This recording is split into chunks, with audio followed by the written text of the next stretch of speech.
Hello বন্ধুরা, আশা রাখছি তোমরা অনেক ভালো আছো।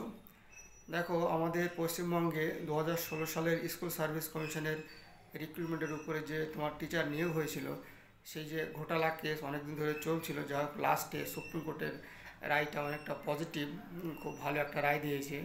যে গত শনিবার রাত 8টা নাগাদ West Bengal school service commission অযোগ্য 1804 জন চাকরিপ্রাপক শিক্ষকদের তালিকা প্রকাশ করেছে। এবং এটা হওয়াই উচিত ছিল।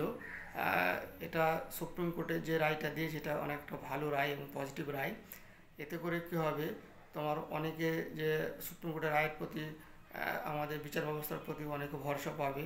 আর তাছাড়া যেসব অযোগ্য চাকরি পাবো শিক্ষক তোমার এতদিন ধরে চাকরি করেছিল, তাদের সাথে এটাই হওয়া উচিত ছিল। কারণ তাদের জন্য অনেক কিন্তু গরিব ঘরের খেটে খাওয়া ছেলে মেধাবী ছেলে চাকরি পায়নি। তারা যে শুধু সারা জীবন ধরে সরকারি চাকরি পরীক্ষায় বসতে পারবে না, ব্যাপারটা এরকম নয়। তার সাথে সাথে তাদেরকে এতদিন ধরে যে বেতন নিয়েছে, সেই বেতন সুদ সমেত কিন্তু সরকারকে ফেরত দিতে হবে, এটা কিন্তু সুপ্রিম কোর্টের নির্দেশ। তো এবং ইভেন যে 7 এবং 14 সেপ্টেম্বরের এই সামনের মাসেই তোমার 7 এবং 14 সেপ্টেম্বরে যে নতুন করে এসএসসি তোমার শিক্ষক নিয়োগ নিতে চলেছে, তাতে করেও এই অযোগ্য চাকরি পাবক শিক্ষকরা কিন্তু পরীক্ষায় বসতে পারবে না। তো যা হোক, এই এই রায়টা খুব ভালো একটা রায়। যারা নতুন করে পড়াশোনা করছো তারা কিছুটা হলেও অক্সিজেন পাবে, যে না, বিচার ব্যবস্থা এখনও আছে ভারতবর্ষে। তোমার সেরকম কিছু এখনও হয়নি যে তোমার আমরা বিশ্বাস রাখতে পারবো না সুপ্রিম কোর্টের উপরে। যা হোক, অনেক মানে দেরিতে হলেও রায়টা ভালো হয়েছে।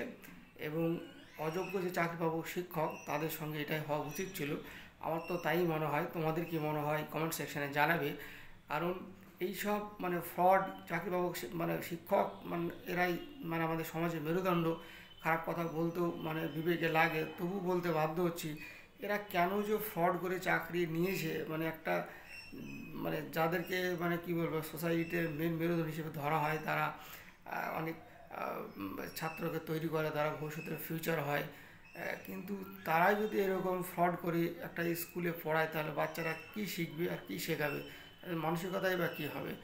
যা হোক, আলটিমেট সুপ্রিম কোর্টের রেজাল্টটা পজিটিভ দিয়েছে। তারা এই 1804 জন যে অযোগ্য চাকরিবাবু শিক্ষক, তারা বাদ হয়ে যাবে। নতুন করে রিক্রুটমেন্ট হচ্ছে। যা হোক, যারা গরিব ঘরের ছেলে মেধাবী ছেলে, তারা আশা রাখছি এবার তারা চান্স পাবে, প্রবলেম হবে না। তো ফিউচারে আমরা আশা রাখবো যে এই ধরনের কেস ঘোটালা, ঘুষ দিয়ে চাকরি যেন আমাদের পশ্চিমবঙ্গে অ্যাটলিস্ট না হয়। ফ্রেশভাবে যেন রিক্রুটমেন্ট হয়, সেটা যেন তোমার এসএসসিও এটা নজর রাখবে এবং সরকার যেন এই ব্যাপারগুলো ভালো করে দেখে রাখে, যাতে করে ফিউচারে এই ধরনের ঘোটালা কেস আর না হয়।